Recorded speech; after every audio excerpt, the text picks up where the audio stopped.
Hi everyone. कैसे हो? हाँ, आज का टॉपिक हमारा है प्रोकैरियोटिक सेल। कौन सी सेल? आगे हम पढ़ते हैं प्रोकैरियोट।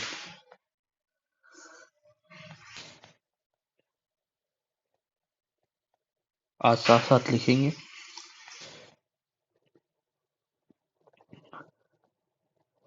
देखो, प्रोकैरियोट में हम बात करेंगे बैक्टीरियल सेल के बारे में।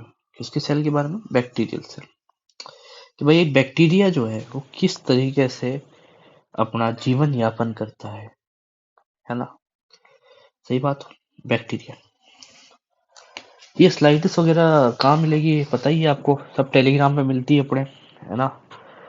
और टेलीग्राम पे कहाँ मिलेगी? तो आपको सर्च क्या करना है, क्या करना है बताइए? MG+, ठीक है।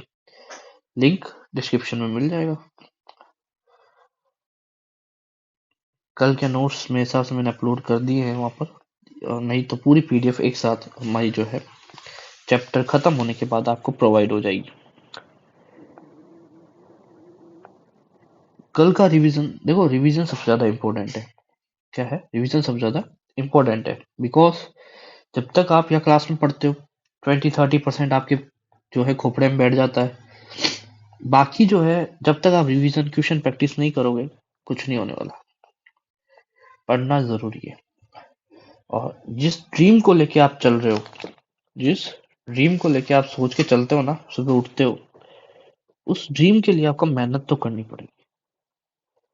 अब देखो, बैक्टीरियल सेल के बाद एक बैक्टीरियल सेल में सबसे मेन चीज क्या है? ये एक सेल एनवलप होता है। बाहर की तरफ जो कवरिंग होती है सेल एनवलप कहते हैं। जिसमें आउटर लेयर जो होती है वो किसकी होती है? उसे नाम क्या देते हैं? पहली बात तो उसका नाम होता है ग्लाइकोकैलेक्स। क्या होता है? ग्लाइकोकैलेक्स। देखो, हम लोग है ना पहले स्लाइड बना के रखते थे। कई जने कहते हैं पहले स्लाइड मत बना के रखो, बिकॉज इम्प्रेशन अच्छा नहीं पड़ता। साथ में बनाते तो आपका टाइम वेस्ट होता है, बट कभी नहीं अवेलेबल होती तो हमें क्या है, बनाने हाथों हाथ बनानी पड़ती है। ठीक है। तो इसमें क्या होता है, दो तरह की ग्लाइकोकैलेक्स होता है। देखो, इसके अंदर एक क्या होता है, वो होता है हार्ड, और एक होता है स्टिकी। ठीक है। हार्ड और स्टिकी दो तरह के ग्लाइकोकैलेक्स पाए जाते हैं। यहाँ तक क्लियर है? हम इसका लास्ट में एक डायग्राम बनाएंगे जिससे आपसे और क्लियरिफिकेशन हो जाएगा, एकदम क्लियर हो जाएगा कि क्या चीज है। तो आउटर मोस्ट लेयर्स एनवलप में क्या है, 3 लेयर्स है। ठीक है। अब सबसे बाहर है गाइकोकैलेक्स। उसका फंक्शन क्या है? देखो, सबसे मेन चीज का फंक्शन देखो यहाँ पर। इसका फंक्शन देखते हैं। फंक्शन है इसका प्रोटेक्शन। क्या है भाई बच्चों? प्रोटेक्ट करता है। क्या करता है? प्रोटेक्ट। आउटर लेयर है तो प्रोटेक्शन का काम करेगा। देखो, हाँ, इस बार तबीयत थोड़ी खराब है, जुकाम सा हो रहा है, तो आज क्लास थोड़ी छोटी ही रहेगी, बट हम लेंगे। दूसरा क्या है, इसका काम है अटैचमेंट का। किसका काम है? अटैचमेंट का। एक तो ये करता है प्रोटेक्शन, ठीक है, क्योंकि आउटर लेयर है, और ये अटैचमेंट का काम करता है क्योंकि कोई भी सरफेस से अटैच होने के लिए आपको आउटर मोस्ट लेयर की रिक्वायरमेंट होती है। अब देखो आप, अगला इसके अंदर आता है सेल वॉल। सेकेंड लेयर किसकी आती है? सेल वॉल की। ठीक है। अब पहली बात तो देखो, मोनेरा ग्रुप से बिलोंग करते हैं सारी प्रोकैरियोटिक सेल। ठीक है। आपको मैंने एक बार और पहले भी बताया इस चीज के बारे में कि इसके अंदर न्यूक्लियस वगैरह नहीं होता। ठीक है ना? जब हमने बंटवारा किया था ना एसेलुलर का, तब मैंने बताया था आप लोगों को। तो इसमें सेल वॉल किसकी प्रेजेंट होगी? देखो, सेल वॉल किसकी होगी? पेप्टिडोग्लाइकन की। किसकी होती है? पेप्टिडोग्लाइकन की। एक मिनट यार, सही नहीं लिखा गया ना, हाथ हिल गया। पेप्टिडो, ठीक है, ग्लाइकन। पेप्टिडोग्लाइकन का क्या पाया जाता है इसमें? सेल वॉल पाया जाता है। अब ये पेप्टिडोग्लाइकन के अंदर इसका फंक्शन देख लो आप। फंक्शन क्या है? सबसे पहले सेल वॉल का आपको बता दो फंक्शन क्या है। तो सेल वॉल का फंक्शन क्या होता है कि ये क्या करता है, इस स्ट्रक्चर को शेप एंड सपोर्ट प्रोवाइड करता है। क्या करता है? Shape and support. भाई, जो हमारे ग्लाइकोकैलेक्स था, इसका फंक्शन तो क्या था? Attachment and sorry, protection and attachment. इसके बाद आपका सेल वॉल जो आता है ये पेप्टिडोग्लाइकन का है, और क्या है, ये क्या काम करता है? आपको शेप एंड सपोर्ट प्रोवाइड करता है। क्या प्रोवाइड करता है? Shape and support. ठीक है। अब पेप्टिडोग्लाइकन में कुछ चीजें आती है, जैसे एमिनो एसिड। मेन क्या है इसका कंटेंट? एमिनो एसिड्स का। इतना आगे जाना नहीं कौन कौन से एमिनो एसिड होते हैं, बट बता दो, लाइसिन होता है, माइलिन होता है, ग्लूकामिक होता है, ठीक है, डी ग्लूकामिन वगैरह। इतना इंपॉर्टेंट नहीं है। इसके अंदर और क्या पाई जाती है? शुगर पाई जाती है। क्या पाई जाती है? शुगर। अब शुगर कितने प्रकार की होती है? बताया दो प्रकार की होगी। इसमें कौन कौन सी पाई जाएगी भाई? नैग और नैम। नाम तो सुना ही होगा।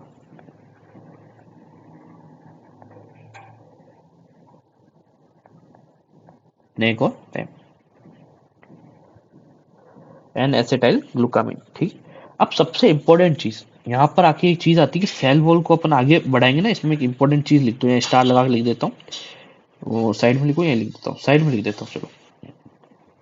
यहाँ पर इसमें क्या इंपॉर्टेंट है? इट इज, अब बताओ एक बात बताओ, आप सब मुझे बताओ कि ये लिविंग होगा या नहीं होगा? बताओ, ये स्ट्रक्चर लिविंग होगा या नॉन लिविंग होगा? ऑफ कोर्स नॉन लिविंग होगा। लिविंग तो हो नहीं सकता सेल वॉल। सेल वॉल तो पढ़ेंगे ना अभी आगे, टेंशन मतलब आगे अपन सेल वॉल पढ़ेंगे। किसकी पढ़ेंगे? यूकैरियोटिक सेल्स के एनिमल्स की। ठीक है, उनके बारे में अपन सेल वॉल के बारे में पढ़ेंगे। ठीक है। अब लास्ट एंड फाइनल लेयर आती है इसकी। जैसे 3 लेयर की बात कही थी मैंने, जो आपका एनवलप होता है सेल, वो 3 लेयर से मिलकर बनता है। ग्लाइकोकेलिक्स पढ़ लिया, सेल वॉल पढ़ लिया, अब तीसरा मैं इसको यहाँ एरो के से निकाल लेता हूँ पास से। इसको नेक्स्ट पेज पे लेते हैं ना, एक मिनट।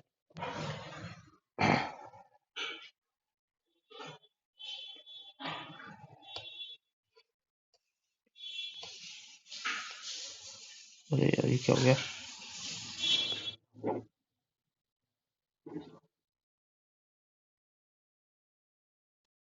ये नहीं नहीं, फंक्शन समझ में नहीं आता। अब यहाँ लिख लेता हूँ, चलो नीचे। इसका नाम है प्लाज्मा मेम्ब्रेन। क्या नाम है बेटा? प्लाज्मा।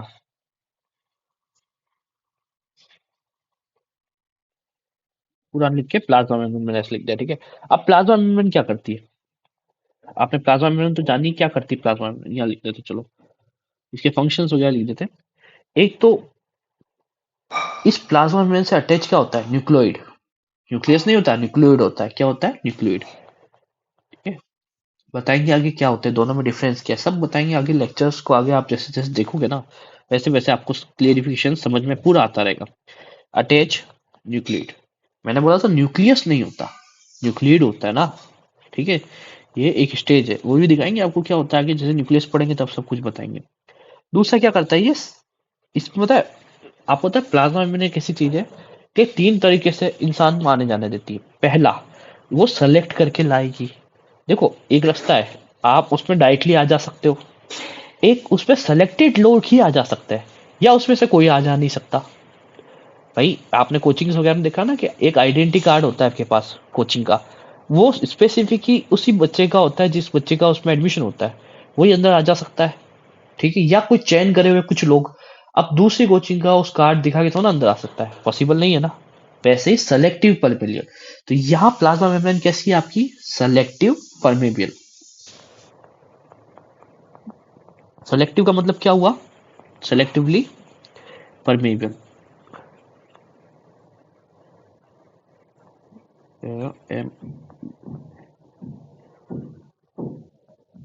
सेलेक्टिव परमेबल का मतलब क्या हुआ? सेलेक्ट करती है चीजों को। क्या करती है? सेलेक्ट कर रही है, अपनी मर्जी से नहीं।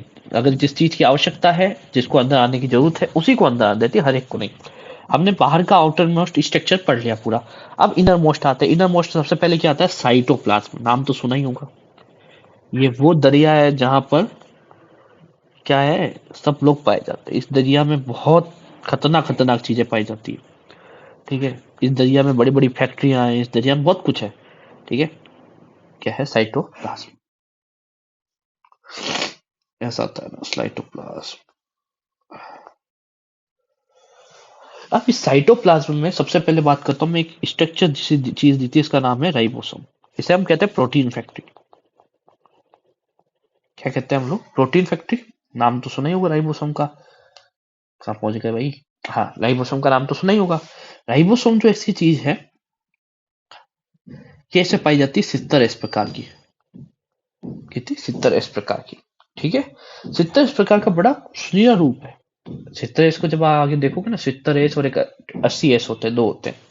इन दोनों के अंदर आगे आपको पता चलेगा, जैसे हम लोग को यूकेटिक सेल पढ़ेंगे ना, जब बड़ा मजा आएगा राइबोसोम पढ़ने का।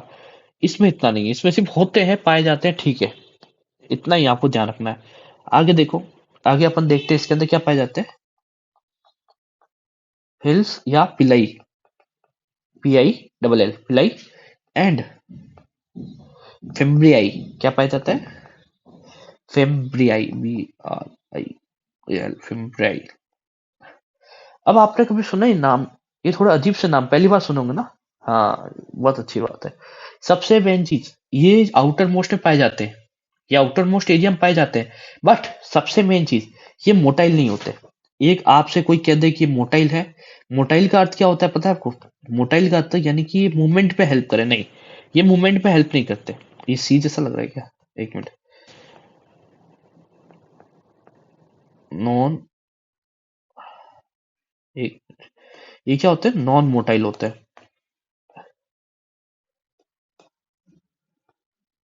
ये मोटिलिटी शो नहीं करते, मोटिलिटी शो नहीं करते तो ये क्या करते हैं ये भी बताएंगे, चलो आपको। मतलब एक चीज तो क्लियर हो गई, ये पिलाई और फेमरियाई जो है आपका, जो मूवमेंट, मोटिलिटी का मतलब होता है मूवमेंट का, इधर से उधर चलने फिरने में, गति करने में, मूवमेंट करने में, जो भी चीजें यूज की जाती है उसमें ये लोग शामिल नहीं है, सीधी सी बात है। तो ये हेल्प किस में करते हैं? तो इनका सबसे मेन फंक्शन ले लो, ये एफ फंक्शन लिख रहा हूँ देखो मैं, ये फंक्शन ले लो। फंक्शन का मतलब आपको पता है कार्य, क्या कार्य करता है? This help, this help in attachment. सबसे मेन चीज क्या है? अटैचमेंट। ये किस में हेल्प करता है आपके? किसी भी चीज को अटैच करने में, यानी पकड़ने में, सरफेस एरिया के ऊपर पकड़ बनाने में क्या करते हैं? ये हेल्प करते हैं। आई सेट क्लियर? कोई प्रॉब्लम नहीं? ठीक है, चलो। अगला स्ट्रक्चर आता है आपका फेजिला। जो पिलाई है वो जो है रिप्रोडक्शन में हेल्प करते हैं, ठीक है, और फेमरियाई वगैरह जो है आपके अटैचमेंट में हेल्प करता है, ठीक है। आगे देखते हैं, आपका एक फिलामेंट, सॉरी, फ्रेजिला नाम का स्ट्रक्चर है। क्या नाम है? फ्रेजिला। फ्रेजिला आपने नाम सुना है? फ्रेजिला वो चीज है जो बहुत खतरनाक होती है। वह खतरनाक कैसे होती है भाई? खतरनाक इसलिए होती है कि ये इस पूरी चीज को गतिमान देती है, गति करने में हेल्प करती है। फ्रेजिला यूज होता है किसमें? मोटिलिटी में। तो इसका यूज क्या है? मोटिलिटी में। इसका फंक्शन क्या है? जब बैक्टीरिया सेल को कहीं गति करनी हो तो ये काम आता है सबसे, ठीक है।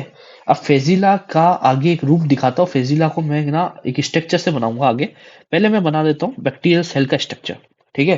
अब आपको एकदम क्लियर समझ में आएगा। तीन मेरे पास कलर है, कुछ ज्यादा बड़े हो गए है ना, ठीक है, ठीक, एक, ये दूसरी लेयर आपकी,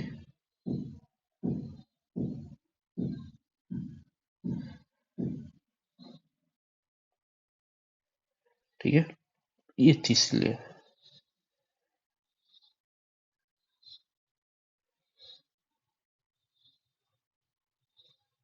ठीक है, तीन लेयर बन गई, क्लियर। इन तीन लेयर के बाद अब मैं आपको इसके अंदर स्ट्रक्चर दिखाता हूँ। बीच का जितना पार्ट है वो सब क्या है? साइटोप्लाज्म का बना हुआ है। इसका कलर चेंज करके साइटोप्लाज्म हम लोग बना लेते हैं। किस कलर से बनाए बताओ? ब्लू ले लेते हैं, येलोइश ले लेते हैं, ग्रीनिश ले लेते हैं, ऑरेंज। ये पूरा साइटोप्लाज्म भरा पड़ा है। क्या भरा पड़ा है? साइटोप्लाज्म।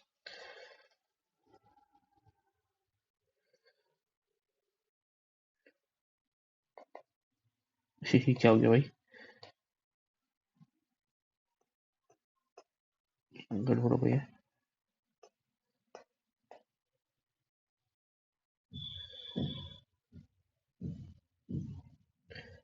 ठीक है यार, डायग्राम गड़बड़ हो रहा है, कोई बात नहीं। छोटे छोटे देश में छोटी छोटी बातें होती रहती है, नहीं सॉरी, बड़े बड़े देश में छोटी छोटी बातें होती थी।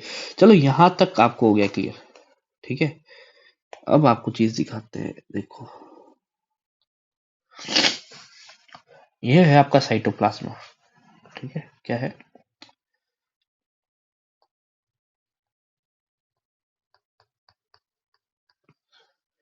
ये क्या चीज है? लाइको कैलेक्स। क्या है? एक मिनट। लाइको कैलेक्स। इस लाइको कैलेक्स के बाद क्या था? सेल वॉल, जो कि डेड है। ठीक है, तीसरी चीज क्या थी हमारी?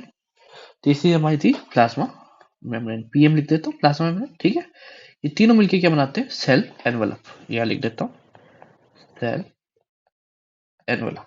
ठीक है, शॉर्ट में लिख देता हूँ, जगह थोड़ी कम है इसलिए। अब देखो, इसके अंदर राइबोसोम पाए जाते हैं। इसके अंदर मैंने अभी स्ट्रक्चर बताया, ये है राइबोसोम। ठीक है, क्लियर? ये और ये मिला के ऐसे लिख देता राइबोसोम। क्लियर? इसके बाद इसी के अंदर की स्ट्रक्चर कुछ इस तरीके से घूमी हुई होती है, सरफेस इस तरीके से अंदर से घूमी हुई होती है। इस घूमी हुई सरफेस को क्या कहते हैं? क्रोमेटोफोर। क्या कहते हैं? क्रोमेटो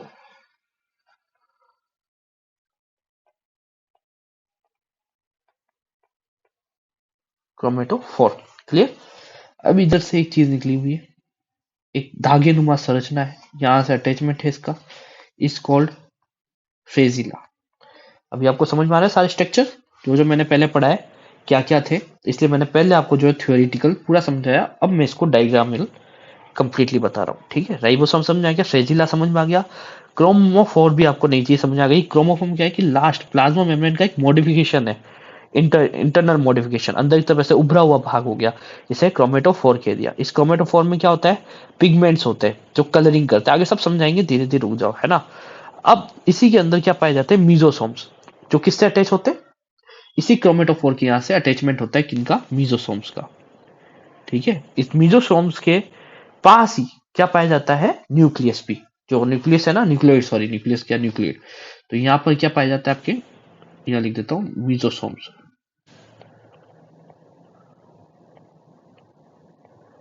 मीजोसोम्स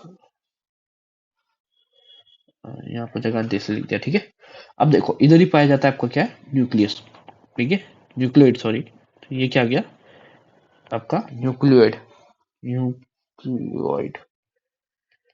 अब इसके बाद क्या चीज है?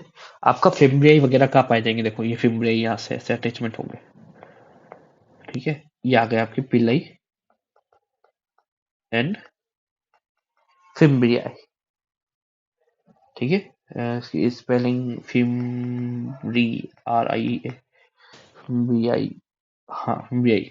ठीक है, ये कुछ एक स्ट्रक्चर हो गया पूरा आपका। राइबोसोम कौन सा आपका? 70S। ठीक है, फेजिला समझ में आ गया, क्रोमेटोफोर समझ में आ गया, पिलाई समझ में आ गया। पिलाई ये रहता है, पिलाई आपकी जो सरफेस एरिया को कवर करता है, मतलब अटैच लेता है पूरा पूरा। और पिलाई क्या है, सॉरी फिम्ब्राई, और पिलाई क्या करता है? रिप्रोडक्शन में हेल्प करता है। ठीक है, इसके बाद आपका मोटाइल कौन सा पार्ट होता है? फेजिला। फेजिला का मैं डायग्राम, जो ये फेजिला है, इसको थोड़ा मैं यहाँ पे बड़ा चढ़ा के बताता हूँ फेजिला को। ठीक है, फेजिला क्या है? बहुत थोड़ा इंपॉर्टेंट पार्ट है, इसको थोड़ा मैं आपको और बड़ा चढ़ा के बताता हूँ। फेजिला को अगर आप देखोगे ना, तो ये इस टाइप का स्ट्रक्चर है। ये तो पार्ट आपके अंदर उसमें अटैच है तीनों वॉल्स में, ये बाहर, और उसके बाद ऐसे धागा है। तो इस पार्ट को जो है, इस पार्ट को आप क्या कहते हो? जो उस पर अटैच है उसे कहते हैं बेसल, बेसल बॉडी। ये है हुक, HOOK। और ये है आपका फाइबामेंट, फिलामेंट, सॉरी फिलामेंट। क्लियर? यहाँ तक कोई दिक्कत मेरे हिसाब से नहीं होगी। इसे इसे और ज्यादा डिटेल में, ऐसी बात नहीं, इसको इसका इतना ही पढ़ा है मैंने, इसको और डिटेल में अभी तो बाकी 6 पे ग्राम स्ट्रेनिंग होगी, कलरिंग करवाएंगे अपन। ठीक है, पूरी तरीके से ग्राम पॉजिटिव नेगेटिव बताएंगे, सब कुछ क्लियर होगा, उसमें कोई दिक्कत वाली बात नहीं। बट इसको और ज्यादा डिटेल में हम मोनेरा के फर्स्ट लेक्चर में पढ़ेंगे। ठीक है, किसमें पढ़ेंगे? मोनेरा के फर्स्ट लेक्चर में। अभी तो हम इसके अंदर चल रहे हैं धीरे धीरे। अब एक चीज है type, type of bacterial cell.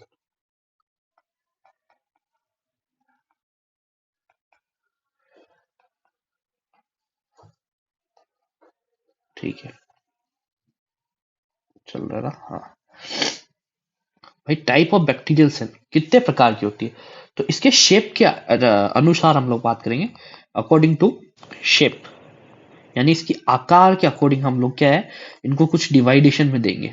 ठीक है, अब वो क्या क्या होंगे वो देखो, अब मजा आएगा। ठीक है, ये थोड़ा सही नहीं लिखा गया ना, वापस लिखते हैं। चलो, मुझे लगता है अच्छा नहीं लग रहा। अरे यार, कभी तो रबड़ बड़ा आ जाता है।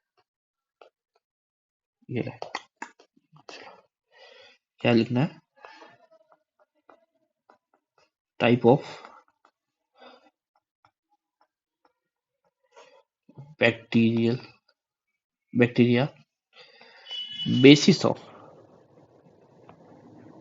बेसिस ऑफ शेफ, है ना? आकृति के अनुसार हम आकृति के अनुभाव पे हम लोग बात करते हैं, किस किस आकृति के हो सकते हैं। तो एक है बेसिलस, बेसिलस लैक्टोबैसिलस। ठीक है, एक होता है कोकस, एक होता है विब्रियो, एक होता है स्पीरियम। ठीक है, ये हमने चार टाइप दिखा है। इन सब की आकार आकृति के हिसाब से इनको बताया ही है। जैसे ये होता है रॉड लाइक, ओ भाई स्लाइड बड़ी हो गई। ये होता है, अरे कहाँ जा रहा है भाई, रॉड लाइक, है ना? ये होता है स्पेकल, स्पेरिकल। ये होता है कोमा लाइक, और ये होता है स्पाइरल। क्लियर? यहाँ तक आज मेरे हिसाब से लेक्चर में कोई प्रॉब्लम मेरे हिसाब से नहीं आई है। हमने प्रोकेट जहाँ से स्टार्ट किया है, यहाँ से किया ना? हाँ, इतनी जगह क्या छूट गई होगी। चलो, यहाँ तक मुझे लगता नहीं कोई इशू आया होगा आपको। स्लाइड के अंदर अगर चेक कर लीजिए, एक बार नजर निकाल दीजिए। तो प्रोक्योर से लगभग लगभग पूरी होगी, सिर्फ ग्राम स्टेनिंग रह गई आपकी। अब ग्राम स्टेनिंग हम कल कराएंगे, थोड़ी तबीयत ठीक नहीं है तो क्वेश्चंस हाँ चालू कर देंगे जल्दी। क्वेश्चंस भी स्टार्ट करेंगे, एक दो लेक्चर और हो जान दो, फिर हम लोग क्वेश्चंस के ऊपर भी फोकस करेंगे। Thank you for watching all of you. मिलते हैं नेक्स्ट वीडियो के अंदर। ठीक है, रिवीजन जरूर कर दीजिएगा इस चैप्टर का, क्योंकि ऐसे इंपॉर्टेंट चैप्टर है। अगर नहीं किया तो ऊपर से होकर चला जाएगा। अभी तक तो बेसिक बेसिक चल रहा था, प्रोकेट में थोड़ा डिफिकल्टनेस आई है, मगर ग्राम स्टेनिंग के बाद से जैसे जैसे आगे बढ़ोगे यू पीरियड की तरफ, आगे आगे धीरे धीरे थोड़ा टफ पड़ता जाएगा। तो क्या करना है, रिवीजन जरूरी है। ठीक है ना? हंसते रहिए, मुस्कुराते रहिए, और देखते रहिए क्या, MG+ है। ठीक है, तो चलो कोई नहीं, पढ़ो लिखो, है ना? चलो।